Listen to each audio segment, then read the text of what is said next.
working to connect a region of over 600 cultural bridges between our lands.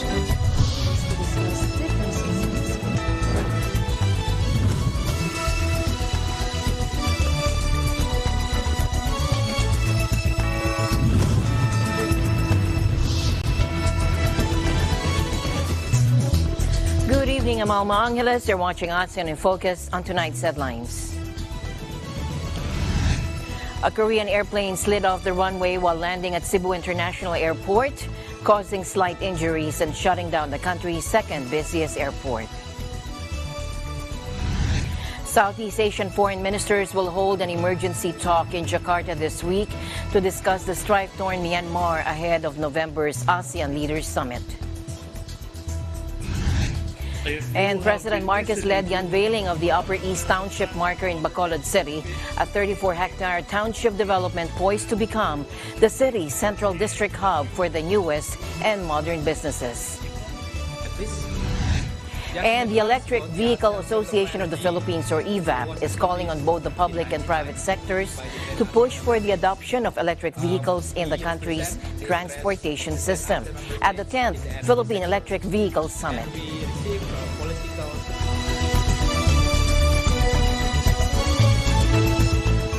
First in our news, South Korea's military said it had fired warning shots at a North Korean ship that crossed the country's de facto maritime border, and that prompted the North to fire a warning in return.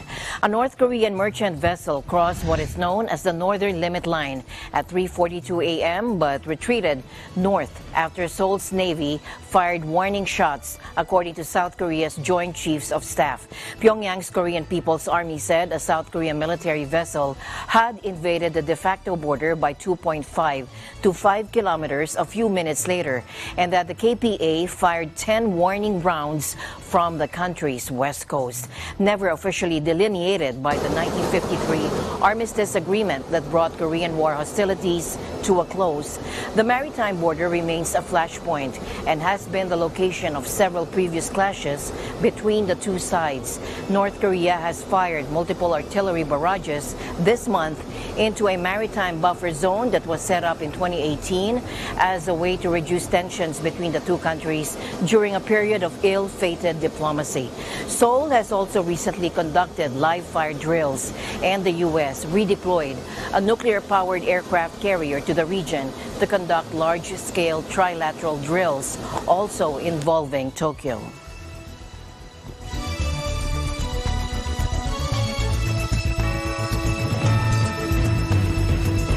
In other news, the Korean airplane slid off the runway while landing at Cebu International Airport in the Philippines, causing slight injuries and shutting down the country's second busiest airport.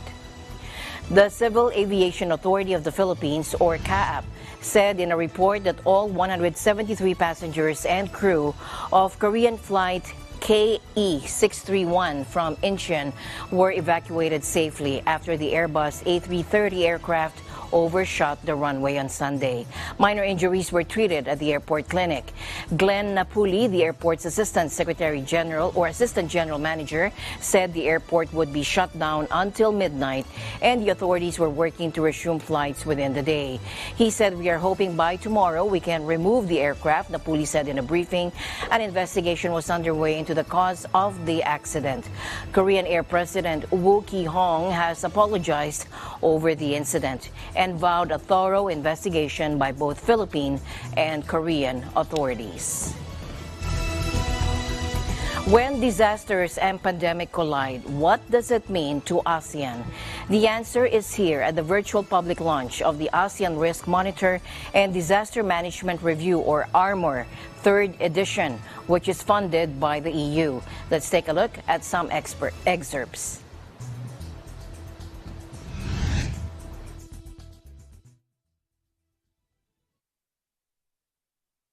We intend to provide this scientific information to inform decision-making and policy development within ASEAN. Through ARMOR, we would also like to showcase to the best practices, trends, and innovations in disaster management in ASEAN. It's great to see that Armor has become a trademark of the ASEAN work on the disasters response, and we should congratulate the AHA Center for this. Unfortunately, the Armor publication is also a reminder of the growing risk of disasters and the volatile context in which we live in ASEAN, as well as in Europe and globally. With the COVID pandemic, the accelerating climate crisis, and ongoing concerns on food prices and security, we have too many reminders of the need to build our capacities to respond to disasters. It also underlined that we need to think resilience in all investments and decisions and to integrate disaster risk reduction and response at the core of development and finance policies, legislations and plans. To complement dialogue, our cooperation also mobilizes financial resources. In particular, we provide a grant of 11 million euros to the AHA Center to contribute to the ASEAN Agreement on Disaster Management and Emergency Response, ADMER. For your information, the ADMER was first published in 2019. The original intention of our publication was actually to bridge science and decision-making process because we want to promote evidence-based policymaking. We feel that it's important for us to facilitate the presentation of scientific findings into a language or an article that can be easily understood, can be quickly understood, especially by policymakers and decision makers. The second edition, we looked at how climate change influences disaster risk, and now we're looking at how COVID can exacerbate disaster risk. And so I think that's the first key point, that this is a useful exercise year over year to kind of baseline risk and see how it's changing year over year. Secondly, I think the name of the article says it all, that COVID has intensified risk across the ASEAN region. And with that, we also expect that COVID will produce some compounding effects now and in the future. To expand a bit on that, I think we're all very much aware that this is the most disaster-prone region in the world. And during COVID, there was no exception there. During the period of study that we covered during this assessment, I think something of almost 1,700 disasters occurred. That's quite a bit.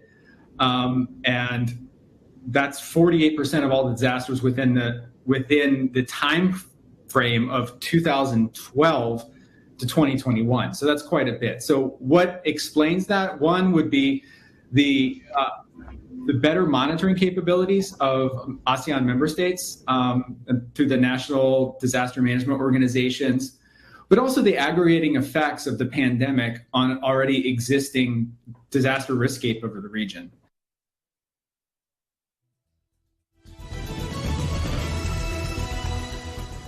In other news, ethnic Karen rebels in Myanmar attacked a key town near the Thai border. Residents and local media said with the military junta calling in airstrikes. The Karen National Union has been a vocal opponent of the military coup last year and has provided shelter to dissidents working to oust the junta. Its fighters, along with anti-coup People's Defense Forces, have clashed sporadically with the military along the Thai border, sending thousands fleeing across the frontier for safety. Friday's fighting began at 7 a.m. in Khao Karek, which sits on the road to a major border crossing with Thailand, according to a resident who requested anonymity.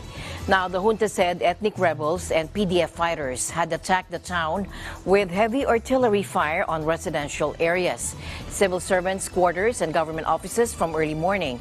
It said civilians were wounded and that its troops would perform counter-terrorism action without giving details. Myanmar has more than 20 ethnic rebel groups, and many of which hold territory in the country's border regions. Following the coup that ousted Aung San Suu Kyi's civilian government in February 2021, dozens of PDF groups have also sprung up to fight the junta. Southeast Asian foreign ministers will hold emergency talks in Jakarta this week to discuss strife-torn Myanmar ahead of November's ASEAN Leaders Summit, according to diplomatic sources. ASEAN has spearheaded so far fruitless efforts to resolve the crisis, and the bloc is frustrated by escalating human rights atrocities, including the execution of political prisoners and a recent airstrike on a school. There has been little progress on a 5-point plan from April last year, which called for an end to violence, increased humanitarian aid, as well as dialogue between the military and the anti-coup movement. An Indonesian Foreign Ministry official said a meeting was scheduled for Thursday at the ASEAN Secretariat in Jakarta. The talks are expected to review progress of the plan. Another diplomatic source said that Article 7 of the ASEAN Charter, which allows the 10-country bloc's leaders to address an emergency situation, would be the basis for action. International Institute for Strategic Studies analyst Aaron Connolly said possible options include a de facto suspension and an expansion of the number of meetings that junta officials were not invited to attend. Cambodian Foreign Minister Prak Sokhonn, who is a special envoy to Myanmar as part of his country's role as host of the ASEAN Summit, will chair Thursday's meeting. Cambodian Prime Minister Hun Sen said he would isolate and finish exiled opposition figure Sam Rainsy as the strongman continues to squeeze political challengers ahead of next year's national election. Prime Minister Hun Sen, who has ruled the kingdom for 37 years, is running for office again and has backed his eldest son Hun Manet to succeed him. Stepping up the rhetoric against his long-term foe, Hun Sen told reporters on Thursday he would eliminate the extremist ideology of three-generation traitor Rainsy to preserve the country's peace.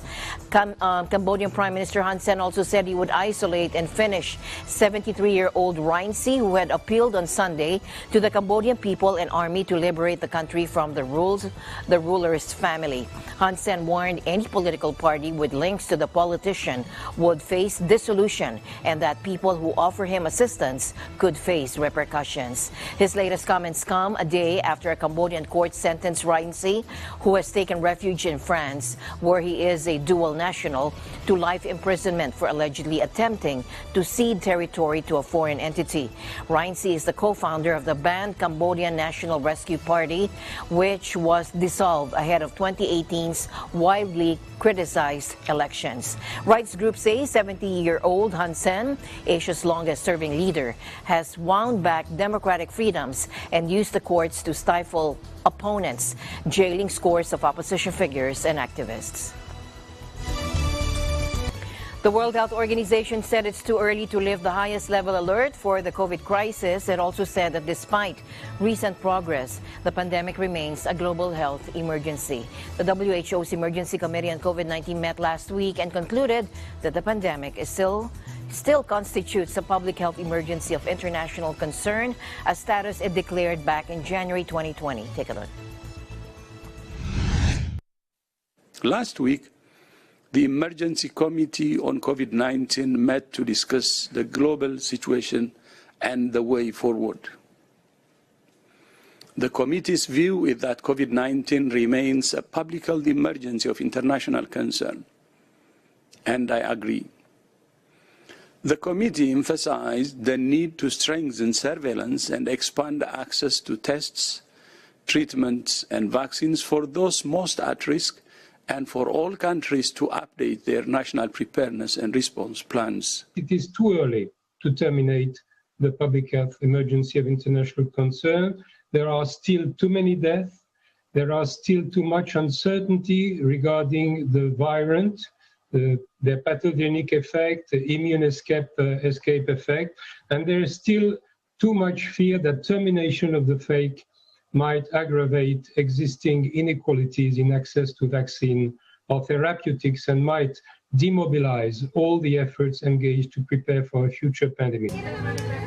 Since the start of the COVID-19 pandemic, more than 622 million confirmed COVID cases have been reported to WHO and more than 6.5 million deaths, although those numbers are believed to be significant underestimates. And the Omicron variant accounts for basically all virus samples that are sequenced, with more than 300 sublineages of that variant recorded. Maria Van Kerkhove, the World Health Organization's technical lead on COVID-19, spoke about these new variants. Take a look. So Omicron is dominant, and right now we are tracking more than 300 sublineages of Omicron. We, meaning WHO and all of our technical partners around the world. And why that's important is because the virus continues to evolve, it continues to change, and we need to track that evolution. We need to track each of the changes that are being detected in the countries around the world. BA.5 is one of the sublineages that is circulating, and that is the dominant sublineage around the world. That accounts for about 76% of the sequences that have been shared with open platforms like GISAID, followed by BA.4 descendant lineages, and in particular BA.4.6, which accounts for about 7% of the sublineages that are circulating. And we have a number of BA.2 descendant lineages. Now, what's difficult to answer succinctly is that many sublineages are circulating. And even BA.5, which I said was dominant around the world, there are many sublineages of this sublineage. And it becomes very confusing, I think, to the general public out there when we talk about some of these numbers with these funny combinations of letters and numbers. All of these are Omicron, and all of these have very similar characteristics. The characteristics of Omicron and all of the sublineages are that they are more transmissible than the previous variants that were circulating. We do not see a change in severity of the sublineages of Omicron compared to the ones that were circulating previously, like BA.1 and BA.2. And that's a good sign in a sense that we're not seeing more severe disease. However, this virus, if you are infected and you are not protected, meaning you are not vaccinated or have not received the full number of doses that are required for you, will still kill, will still put you in hospital and will still kill. And this is what we want to prevent. The sequencing of SARS-CoV-2, the virus that causes COVID-19, the number of sequences has dropped about 90% since the beginning of this year. And that means our ability to use data from around the world to look at what is circulating, what are the variants that are being detected, the analysis by which we can study each of these variants is diminished. We work with technical advisory groups around the world to be able to assess available information about each of these sublineages, and that data that is available around the world is diminishing. And that limits our ability to track and trace and assess in real time. Sorry. In tonight's other news, the Electric Vehicle Association of the Philippines, or EVAP, is calling on both the public and private sectors to push for the adoption of electric vehicles in the country's transportation system. The 10th Philippine Electric Vehicle Summit was just held last October 20 and 21 at the SMX Convention Center, Manila. Let's hear some of the speakers. Take a look. Please. Just in a glance about the ASEAN Center for Energy, we was established in 1999 by the 10 ASEAN member states. We represent the interests of the 10 ASEAN member states in the energy sector. And we receive political support from ASEAN member states, including support from dialogue partners and international organizations. We receive mandates from the member states as catalytical role to expand collaboration and cooperation like we have today with AFIVA. Hopefully we can increase more connection for EV utilization in the region. Secondly, as a data and knowledge hub, we would like to provide knowledge repository for all ASEAN member states.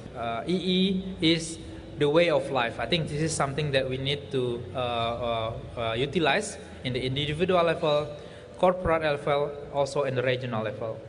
Assessed by 2025, transportation will contribute to 28.7% of greenhouse gas emission, second largest share behind electricity generation. So this is an important note for us. So transformation is needed to reduce GHG emission from the region. We need to base our investment decisions, of course, on expectations, how we think that the market will develop. And it is now figures in scenarios as we see the ASEAN region. You see in the green color the percentage of pure electric vehicles, and that is what we talk about here at this event, and that's where we are preparing ourselves. So at the moment, 2022, only 1% of pure electric vehicles sold in the ASEAN region, a very low percentage, not a business case. However, we see it now really picking up, getting up steeply. By 2030, we expect about 1/4 of new vehicle sales will be pure electric, not even counting the hybrids, so the green color in that chart here. That is based a lot on government policies. For example, in Thailand, we have the program of 30% zero-emission vehicle production by 2030. We think those policies will have an effect, and we see the volumes really going up like that. The whole development is going on a global scale, and as you see here, the world average. Above average would be the regions of China, also Western Europe, definitely. But the message is it's a global trend. We see that coming everywhere. The industry are preparing themselves, not only my company, we're all now investing our future into electric cars. The two-day EV summit is gathering business and government leaders who are openly backing electromobility adoption. During the opening rites, EVAP confirmed recognitions to partners that have been extending unwavering support to the cause. Meanwhile, President Marcos Jr. led the unveiling of the Upper East Township marker in Bacolod City, a 34-hectare township development poised to become the city's central district hub for the newest and modern businesses. This was Sunday, October 23. The president emphasized the important role of cooperation between the public and private sectors for post-pandemic economic transformation. Take a look. If you have been listening to what the plans of government is going to be or has been in the next few years to transform the economy into being able to compete and to succeed in the new global post-pandemic economy, you will have heard many, many times that we have talked about the partnerships, the coordination, the synchronization between the public sector and the private sector. It is a very important site, it is a historical site, and it will now become more than just a historical site. It will become a center for development in Bacolod City, and I believe for the rest of the region. If we continue on this trajectory, I'm very confident, malakas ang loob ko na makapagsabi na siguro sa ilang taon, hindi na tayo masyadong mag-aantay, makikita natin ay dadami ang trabaho. Now, for his part, Mega World Chief Strategy Officer Kevin Tan said the development of the township and the other investments of his company in Bacolod are expected to generate more than 500,000 direct and indirect jobs in Negros Occidental. He added that Philippine Economic Zone Authority accredited office towers will also rise on the site to provide employment to around 100,000 individuals in the next 5 to 10 years. Thailand's telecom regulator approved the merger of Telenor's Thai arm and a local rival that would create the kingdom's biggest mobile service provider, despite concerns about competition and consumer harm. Norwegian giant Telenor and Thai conglomerate Charawan Pokphand, or CP, declared their plan to combine their respective mobile units, DTAC and True, last year. That would create Thailand's biggest mobile company with more than 51% of the market share. And critics say that would effectively result in a duopoly with AIS, which has 47% of the market. While approving the merger, the National Broadcasting and Telecommunications Commission said in a statement that it had placed special conditions, including a price ceiling and rules on frequency sharing. Telenor and CP said last year that they would each own 33.3% of the merged company, with the rest listed on the Thai Stock Exchange. China Mobile holds an 18% stake in CP's True. Opponents of the deal have warned that allowing it to go ahead would result in much higher prices for consumers. The Thailand Consumer Council expressed disappointment at the NBTC's decision and said it would seek an emergency hearing from an administrative court to try to stop the merger. In other news, the Philippine Army has deployed a 103-strong delegation to the month-long Joint Pacific Multinational Readiness Center, or JPMRC, Rotation 2301, which will be held in various locations in the U.S. state of Hawaii. Army spokesperson Colonel Cerces Trinidad, in a statement over the weekend, said the exercise formally kicked off at Oahu, Hawaii on October 20. The JPMRC is the U.S.'s Army Pacific's regional combat training center for units and leaders in the complex operating environment of the Pacific Theater. Trinidad said doctrine writers and researchers will also capture the best practices and operational aspects of the exercise, which will help the Philippine Army establish its doctrine related to the combat readiness training area. The JPMRC 2301 includes soldiers from Thailand and Indonesia, as well as observers from 7 other nations. They will train side by side with around 6,000 troops from the U.S. Army's 25th Infantry Division and 8,400 service members from the U.S. Joint Components. The exercise is expected to end by November 16. In other news, Francesco Bagnaia declared he could relax at last year after winning a dramatic Malaysian motorcycle Grand Prix on Sunday to put him on the brink of a first MotoGP World Championship. The Italian champion remains on ice, however, after rival Fabio Quartararo finished third to take the battle to the season's final race at Spain's Valencia in 2 weeks. Bagnaia would have clinched the title had Quartararo finished outside the podium places at Sepang, but the Ducati rider instead extended his lead to 23 points. Bagnaia took the checkered flag in 40 minutes and 14.332 seconds, or 0.270 seconds ahead of fellow Ducati rider Enea Bastianini. Quartararo completed the podium at 2.7 seconds adrift. "Now I can relax," said a jubilant Bagnaia, who now just needs to finish higher than 15th in Spain to be crowned world champion for the first time. Finally, in our news, the Iglesia Ni Cristo's FYM Foundation recently held a flu vaccination drive in Sacramento, California. Here's MJ Racario, and he was at the scene. Take a look.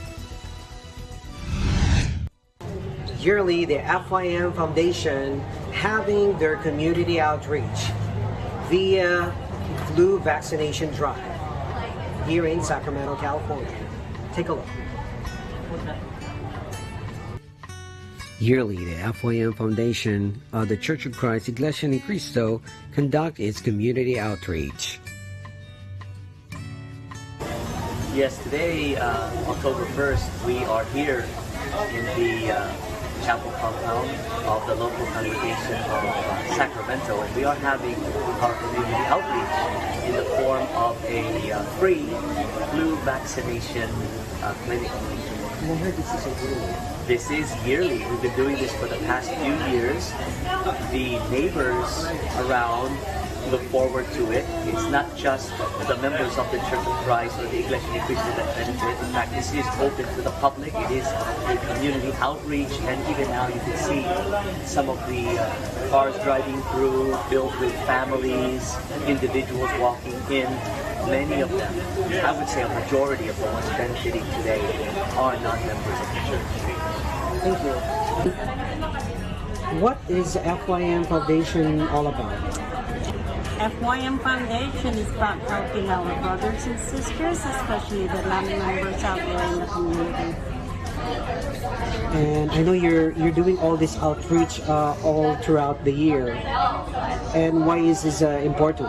It is very important because we're serving the community. In the springtime, we normally will hold our blood drive. In the summer, this summer we had 6 COVID clinics, 6 weeks of COVID clinic, and then in the fall we normally would do our flu drive. Thank you. I know it's your first time to volunteer this kind of community outreach. Yeah, first year. Really wanted to be involved in helping the community get healthier. And how long you been a nurse? Over 10 years, a little bit over 10 years, yeah. And How does it feel to volunteer? I know it's your first time. It feels really good. It feels good to be involved in the community and kind of help distribute the flu vaccine throughout people that may not be able to get it. And it's so easy to come on over and get it, so feel good. Thank you. You're welcome. You are here as a volunteer for the flu vaccination drive. Yeah. And it's been great. We did about 10-15 flu shots over there. I'm only here for 2 hours today, but it's been great. We had a great turnout. It's been a lot of fun. Just get people vaccinated against the flu. Amazing. So you're doing this, this is your profession? I'm a nurse at one of the hospitals in town here. Absolutely. Well, thank you so much for your time. Definitely. Appreciate it. Well, it's this time of the year again for the flu vaccination drive. Yes, it is. It's another very good year. We set up yesterday and we're all ready, and we have a lot of patrons coming in for the vaccines this year. Lots of members, but a lot more non-members. So we're happy, and we're able to provide them with this service so that they can at least avoid getting the flu this year. Thank you. You're welcome. Guys, time of the year to get your flu vaccination over here in Sacramento, California. So I'm about to get my flu vaccine. Yes, I'm ready. Here we go. I just got it. Reporting from Sacramento, California, I'm Jeremy Conley here, always tuned in to Net 25. As my usual habit, I'd like to end the day on a positive note. Let's encourage and build each other up so that no one is left behind. And that has been ASEAN in Focus. I'm Alma Angeles. We'll see you back tomorrow. Stay in the news because we live in extraordinary times. Good night.